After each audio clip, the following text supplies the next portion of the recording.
Dad, this is all so easy for you. Why did I say that? He sat me down and set me straight. Actually, it was a relief for me to know that my father was no Superman, that he has problems. And there are moments in his life when he's scared. And yes, sometimes life is whipping his tail. And he doesn't feel like he's going to be able to get through the day. That's refreshing news for me, because I have times like that myself. I just love the kid so much, I wanted to reach out to him. Then we asked him what his thesis was on. The one that was stabbed. Well, a substitute teacher out on Long Island was dropped from his job for fighting with a student.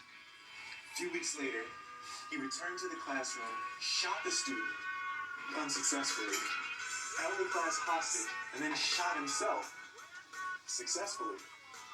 This fact caught my eye. Last sentence times. A neighbor described the teacher as a nice boy, always reading Catcηεr Ιν Τηε Rυe. This nitwit Chapman, who shot John Lennon, said he did it because he wanted to draw the attention of the world to Catcηεr Ιν Τηε Rυe. And the reading of this book would be his defense. Young Hinckley, the whiz kid who shot Reagan and his press secretary, said if you want my defense, all you have to do is read Catcηεr Ин Τηe Rυe. I haven't read it in years. Well, I borrowed a copy from a young friend of mine because I wanted to see what she had underlined. And I read this book to find out why this touching, beautiful, sensitive story published in July 1951 had turned into this manifesto of hate.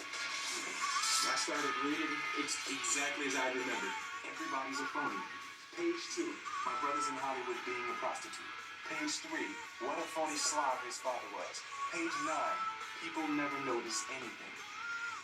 Then on page 22, my hair stood up. Remember Holden Caulfield, the definitive, sensitive youth wearing his red hunter's cap? A deer hunter's cap? Like hell it is. I sort of closed one eye like I was taking aim at it. This is a people shooting act. I shoot people in this act.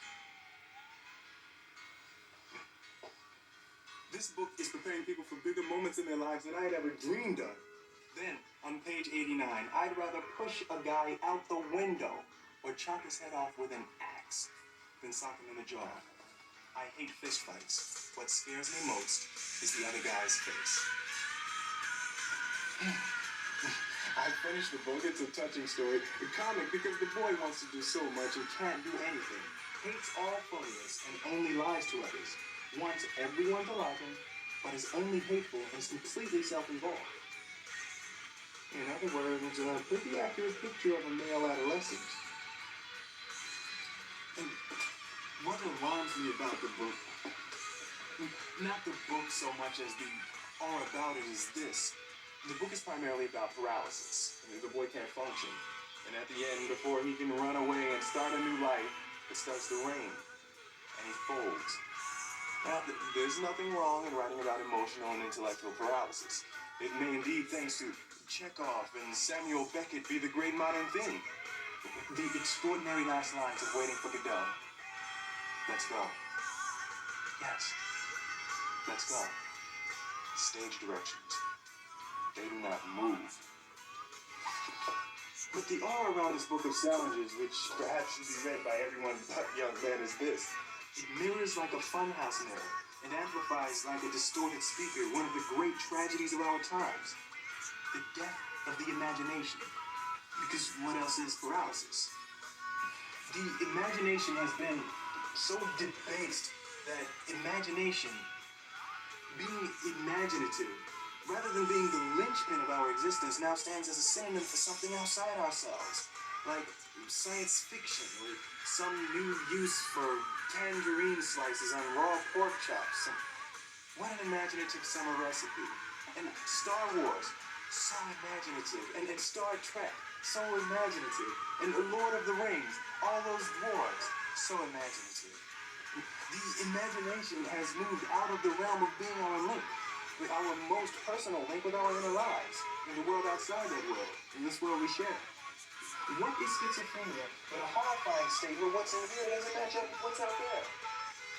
Why has imagination become a synonym for style? I believe the imagination is the passport that we create to help take us into the real world. I believe the imagination is merely another phrase for what is most uniquely us. Jung says, the greatest sin is to be unconscious. Our boy Holden says, what scares me most is the other guy's face. It wouldn't be so bad if you could both be blindfolded. Most of the time, the faces that we face are not the other guys, but our own faces. And it is the worst kind of yellowness, to be so scared of yourself that you put blindfolds on rather than deal with yourself. To face ourselves. That's the hard thing. The imagination. That's God's gift to make the act of self-examination bearable.